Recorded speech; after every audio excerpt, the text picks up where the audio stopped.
Doncs ja ho tenim. Quan hem de passar d'un nombre en la nostra base 10 a qualsevol altra base, l'únic que hem de fer és fer divisions per veure quantes vegades agruparem amb la base. Si tenim els extraterrestres en 16 dits i volem veure com representarien el 411, comencem 411 entre 16 per veure quantes vegades fan 16 en aquest número d'aquí. Aleshores sortiria 25 i queden 11.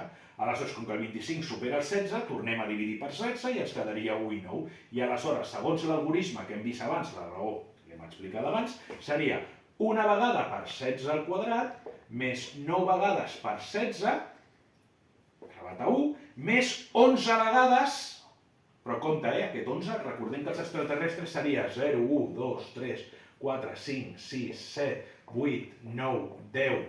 Aquest 10 ja posaríem una A, perquè no podem utilitzar mateixos símbols. B, C, D, E, i aleshores seria 10, 11, 12, 13, 14, 15. Aquests serien els símbols que tindrien ells.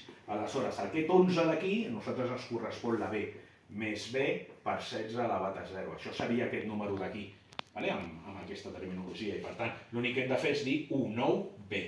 Aquest número seria, el nostre número 411 en base 10 seria 19B en base 16.